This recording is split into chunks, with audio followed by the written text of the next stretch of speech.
大家好，我係梁雅蕾。今日嚟到第4節，我哋就會繼續講關於太陽經桂枝湯解愛侶33條方，而我哋會喺第11條方繼續講落去。第11條方就會係桂枝甘草龍骨牡蠣湯，佢就係桂枝甘草湯加龍骨牡蠣，所以佢嘅方劑組成就會係桂枝甘草龍骨牡蠣。而佢嘅辯證要點就會係寒出胡風，心悸煩者。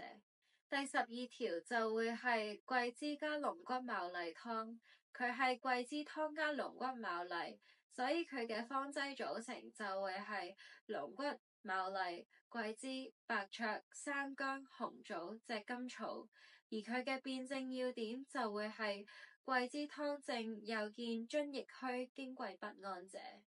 第13條係桂枝去雀藥湯，佢係桂枝湯去雀藥，所以方劑組成就會係桂枝、生薑、紅棗、炙甘草，而佢嘅辯證要點就會係串脈獨浮，胸悶者。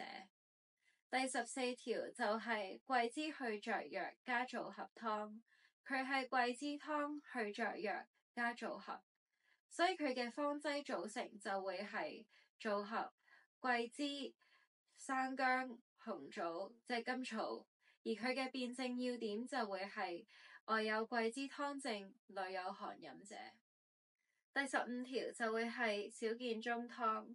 佢係桂枝湯增雀藥加饴糖，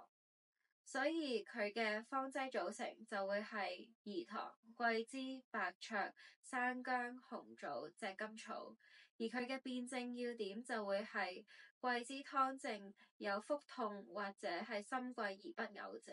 第16條就係當歸建中湯，佢係少見中湯加當歸，所以佢嘅方劑組成就會係當歸、饴糖、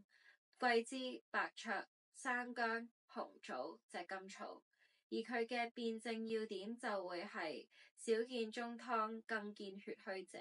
第17條係黃芪建中湯，佢係少見中湯加黃芪，所以佢嘅方劑組成係黃芪、饴糖、桂枝、白芍、生薑、紅棗、炙甘草，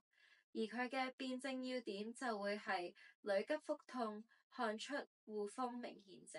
第18條係桂枝加芍藥三薑各1兩，人參3兩新加方，佢就係桂枝湯加芍藥加生薑加人參，所以佢嘅方劑組成就會係人參、桂枝、白芍、生薑、紅棗、炙甘草，而佢嘅辯證要點就會係身痛明顯、胃氣虛、脈沉遲者。第19條係桂枝人參湯，佢係桂枝甘草湯同埋理中湯合方，所以佢嘅方劑組成就會係桂枝、甘草、黨參、白術、乾薑，佢嘅辯證要點就會係桂枝甘草湯證，又見理中湯證者。第20條係當歸四逆湯，佢係桂枝湯去生薑加當歸、細辛、通草，所以佢嘅方劑組成就會係當歸片、細辛根、白通草、桂枝、白芍、紅棗、炙甘草，而佢嘅辯證要點就係手足涼、表虛而裏寒不甚者。